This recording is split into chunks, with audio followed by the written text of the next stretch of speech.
I'm Alex R. Wagner, and this is No News is News, where we make fun of the news because the news isn't really the news. There is no news. This is the news. No news is news. I think it's just a father sky, you know. And critical infrastructure. Belleville Mayor Michael Mellum says the drone sightings are creating anxiety in his town, and he's looking for answers. And he joins us this morning right here on Good Day New York. Thank you for joining us, Mayor. You know, President-elect Trump says that the Biden administration knows what's going on. Our government knows what's going on. You're the mayor of Bellevue. What do you know? We know very little. About 6 days ago, there was an unprecedented briefing with every single mayor in the state of New Jersey, along with every member of our state legislature. We learned exactly at that time what the state knows, which was very little. Since then, information has not been forthcoming. And it's this lack of transparency, in my opinion, that's doing nothing but fueling conspiracy theories online. Do you have any idea what it could be?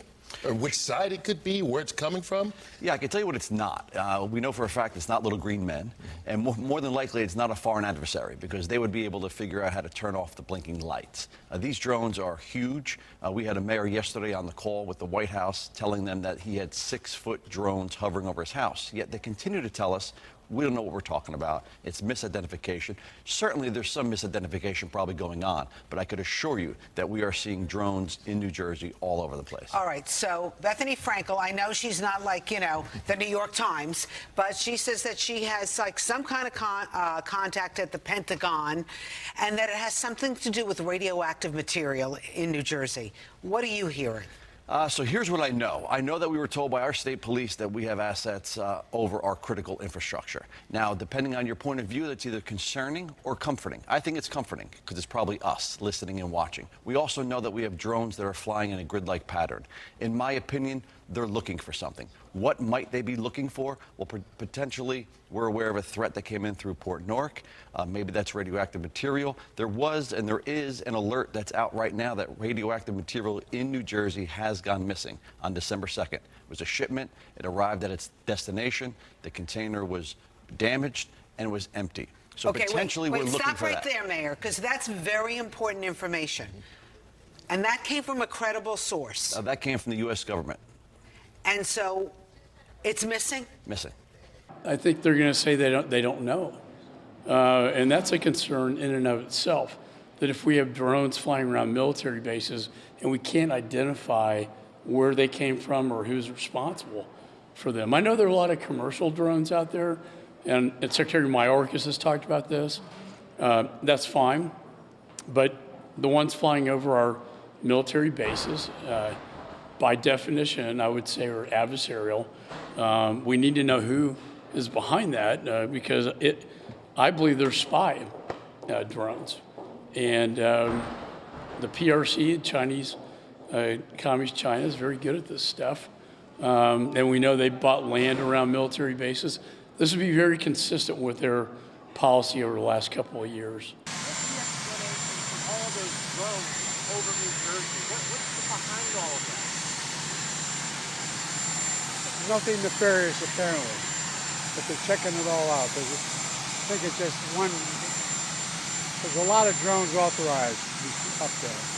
I think one started and they all got it. Everybody's wanting to get in the deal.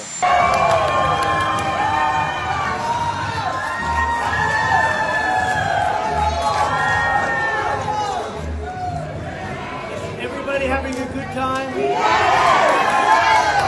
time? Is everybody a Republican? I did have dinner with Tim Cook. I had dinner with sort of almost all of them, and the rest are coming.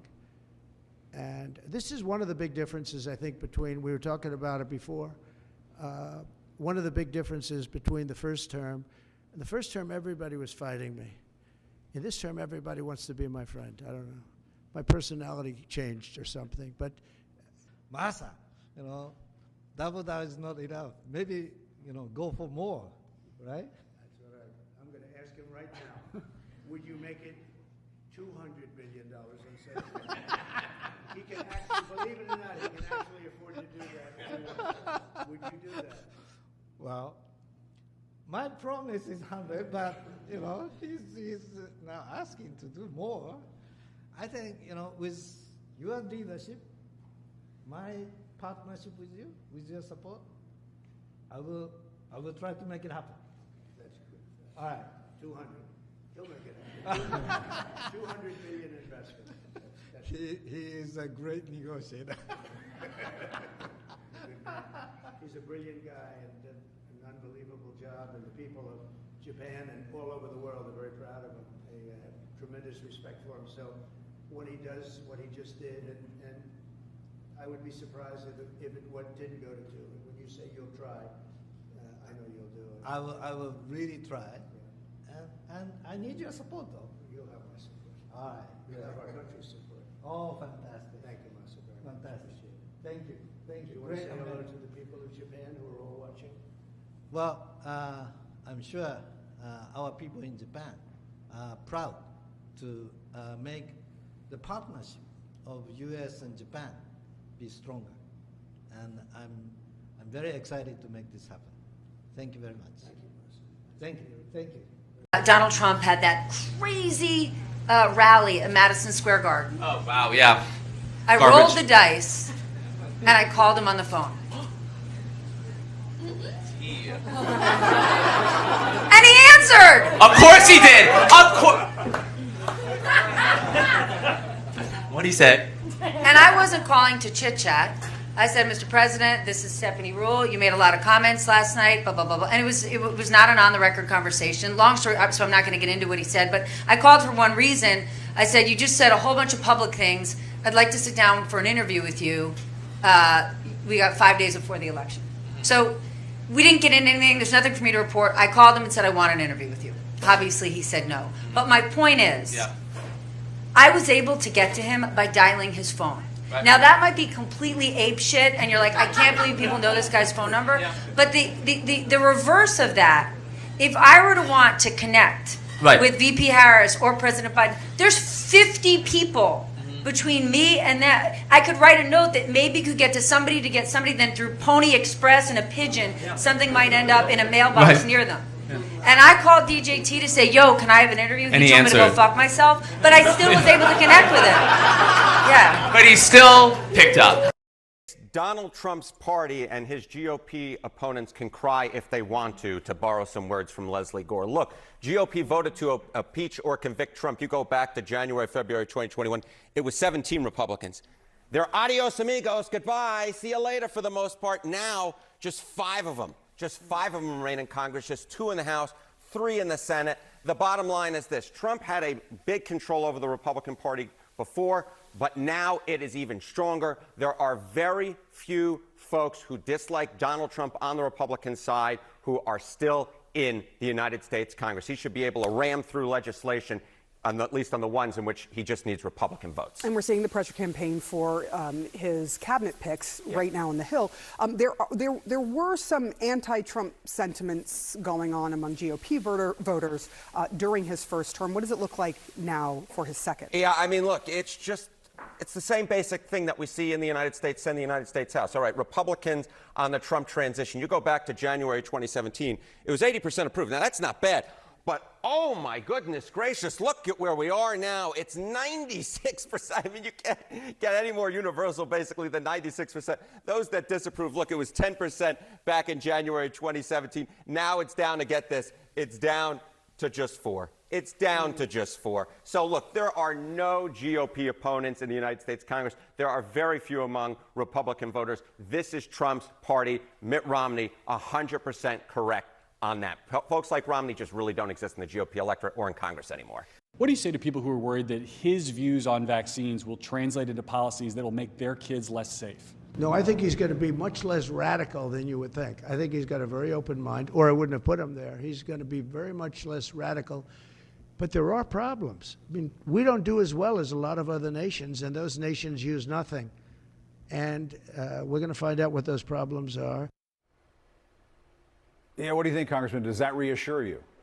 No, absolutely not. And I'm a parent of a 7-year-old, a 6-year-old, and a 3-year-old. And like most parents of little kids right now, during flu and sick season, I'm going to every pharmacy in town trying to find amoxicillin because my kids have strep throat or RSV or some other ailment. And the last thing we need is to throw measles and polio and all the other diseases and illnesses that RFK would put into the mix if we don't protect our kids. Look, if the president wants a partner to lower the cost of prescription drugs, look at me and my Democratic colleagues. We'll work with them. If he wants a partner, to make our food healthier and safer and get rid of a lot of the chemicals that go into them, look at me and my Democratic colleagues as a partner. But if he just wants to put, some crackpot, theory out there as it relates to vaccines that's coming from RFK, we're going to do everything we can to stop him and protect our kids. Everybody, we are full of joy here today. So honored to have you, Michelle Obama, at a happy place. Michelle Obama's walking, we can't let her go. She's a classy lady, we just love her so. We got Michelle Obama at the happy place. We got Michelle Obama at the happy place. Then after you have had some rest, in fact, I challenge you to come back ready to chart our path to the future.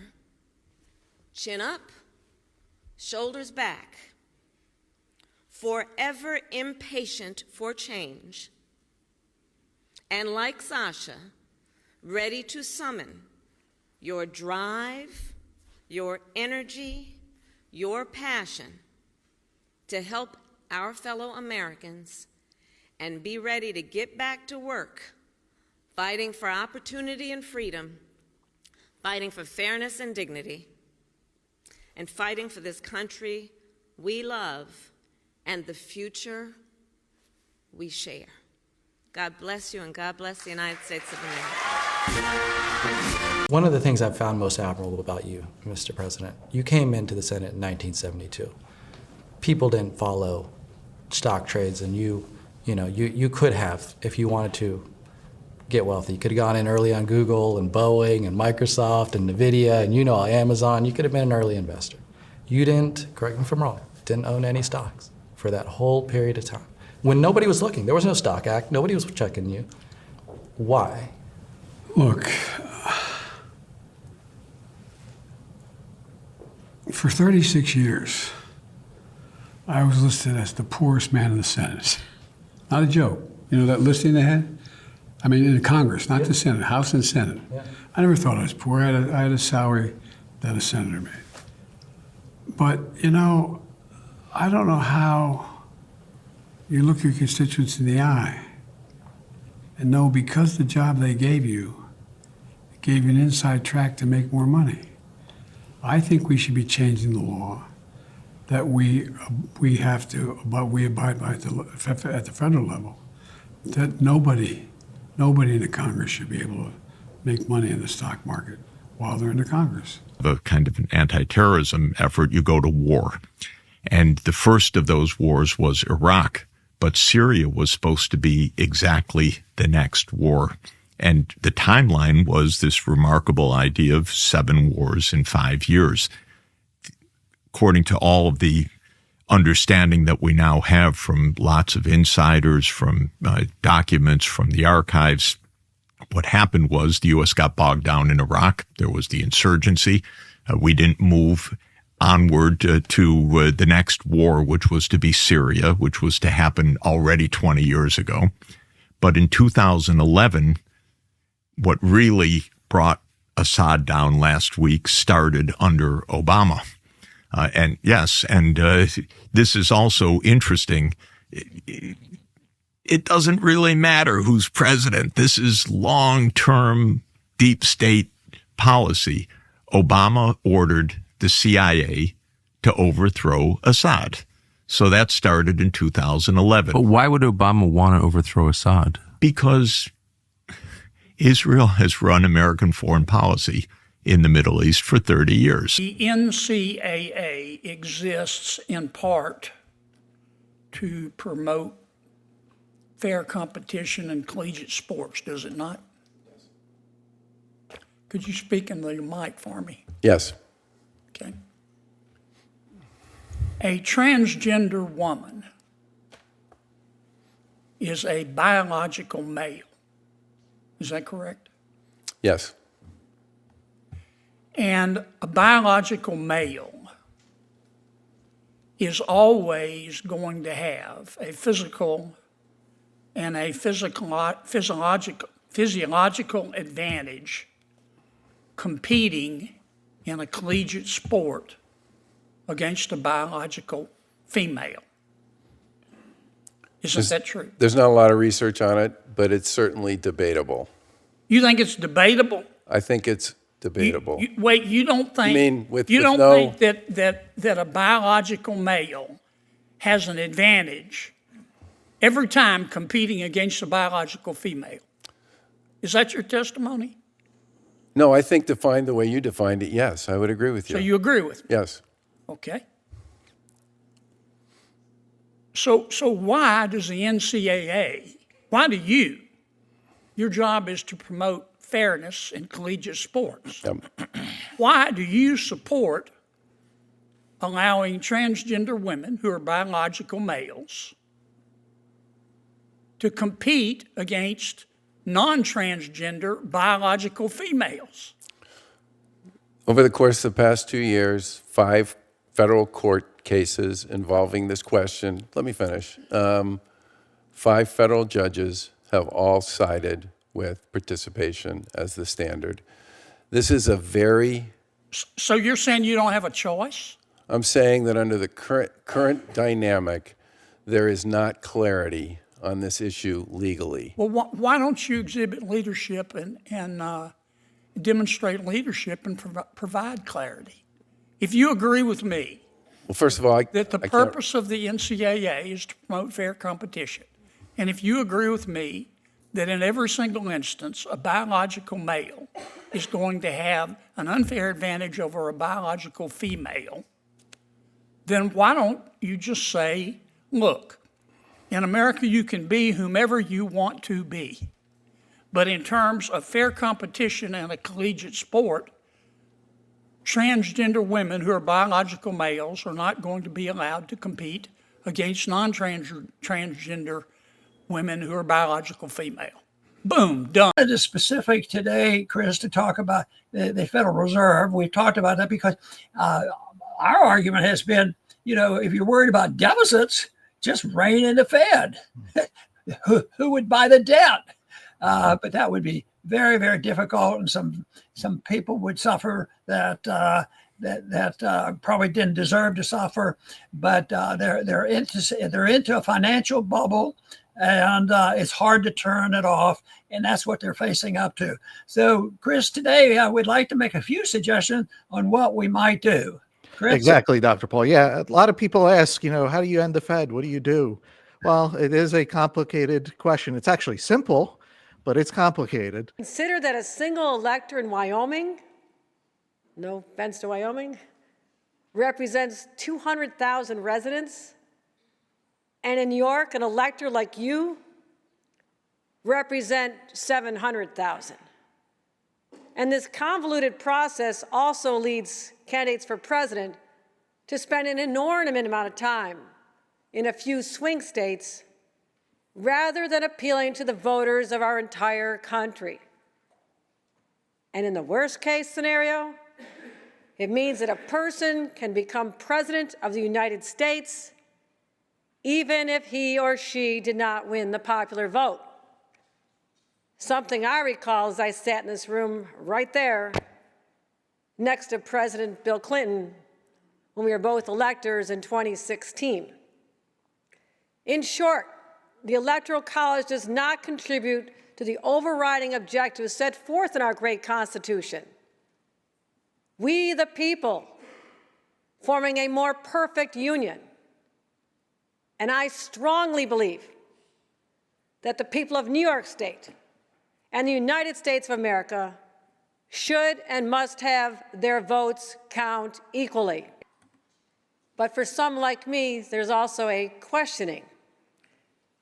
Now, historians tell us that the Electoral College was a result of compromise, devised by our founders in search of a consensus, when a unified United States of America simply didn't exist. And in many regards, we honor the talents, the wisdom, and the genius of our founding fathers. But there are shortcomings that still impact us today.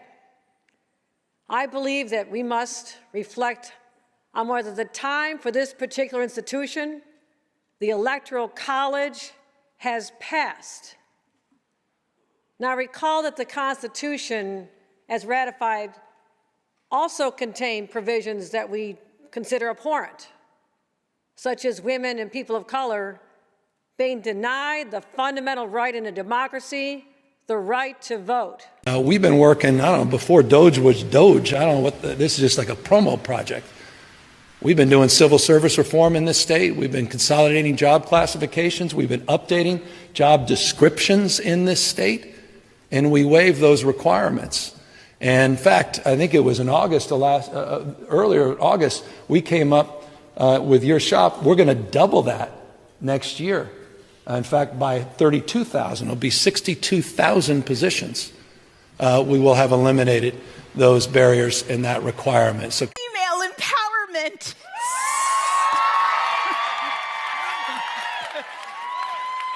Sick. I like it too. I think what I like about it is that I am having a very strongly negative reaction to it. Like I hate it. Which makes me think it must be brilliant.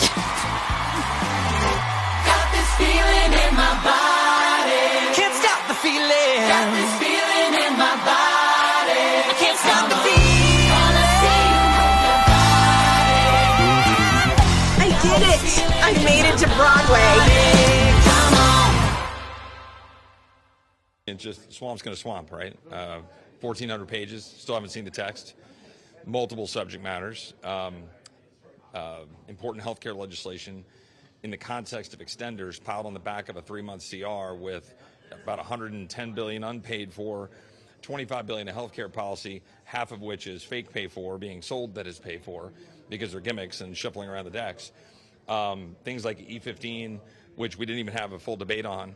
This is not the way to do business, right? And so, you know, we've said we'd do something different. Since we've been given the majority again, we're adding $330 billion in literally totally unpaid for additional deficit spending just since November 5th in 45 days. I don't see how that's doing what we're supposed to be doing. How much of the blame falls on the speaker? Yeah, I mean, right now we'll keep trying to move forward. The conference itself owns this, right? And the conference needs to decide whether we're actually serious about spending. And they talk about, well, we got to do mandatory spending reform and bend the curve. But we just voted on a $200 billion shift of dollars in Social Security that's going to shorten the time when Social Security expires or goes bankrupt. Now, I mean, look, if you go, for example, to the econ team, Scott Bessent, I mean, that guy, he's a chess player. He knows the financial markets. Cole, he's going to work with Kevin Hassett as the National Economic Council director. They're going to do a beautiful job. We got Howard Lutnick over at Commerce, who's going to bring dynamic innovation to that agency. And by the way, Joe, small business is going to outperform everybody in this country because of the kinds of innovations that are going to be done. And then you have the Musk Ramaswamy team that are doing the DOGE and cost efficiency. For me, Joe, what this all adds up to, first of all, is we're going to be able to break the back of the persistent inflation we've been experiencing. And it's going to happen first and foremost with Drill Baby Drill. The team we have at Energy and Interior is Burgum and Wright. They're going to get that right. Joe, just going from an average of $75 to $80 barrel of oil, which we've been suffering through in Biden land, back down towards 50. Hey, do you have any comments on P. Diddy situation? Have you been to those parties before? Have I been to his parties? No, I never went to his parties. No? No, man. You never get invited to go to his party? I think I was a little old. Oh, no, you're not old, man. You look young. No, I think I was a little old to be invited is my point. Oh, okay. Yeah. No. I've never been to any of his parties. I've never met the guy. I don't know any of those people. But it's disgusting, and I'm so grateful that justice is being served. And I really hope that there's a continuation of this and all of these scumbags get taken down, because children need to be protected. I agree. That story. I agree. It's so gross. Anyway, God bless. Brian Urlacher joins us now. How you doing, Brian? Doing good, Getsy. Thanks for having me on. Appreciate you. Of course. Now, tell us a little bit about the NFL. I didn't think ayahuasca was a thing in the league. I always thought maybe cocaine, cannabis, higher up on the totem pole there. Is this widespread? I have no idea. I'd never heard of it until I heard Aaron was talking about it a couple of years ago. I know that other things people might dabble in. I've heard throughout the years, but the ayahuasca stuff I'd never heard of until Aaron talked about it a couple of years ago. All right, so this is groundbreaking in the league. I mean, this is one of the best quarterbacks of all time. He's tripping face. It looks like somewhere in Mexico. Woody Johnson owns the Jets. If you're paying this guy a lot of money and you're the owner, little concern, or maybe it made him play better. I wouldn't be concerned. It's Aaron Rodgers. Aaron's the man. You know, he's done it for a long time. Probably hasn't had the season he wanted to this year, I would say. They haven't had a lot of wins, but you know, he's going to do some different things. I think you know that when you make the trade for him or they signed him, you kind of know he's going to be a different guy, not in a bad way. He's very interesting, says a lot of things that maybe people don't agree with, but doesn't make him a bad guy. He's considered a big leader in the NFL, isn't he, among the players? I've always liked him. I've had a ton of respect for him. We played against him twice a year when I was with the Bears at the end of my career there. Unbelievable football player. For most guys I talk to who play with him, like him, was a great teammate to them. There's not a lot of bad things they can say about him.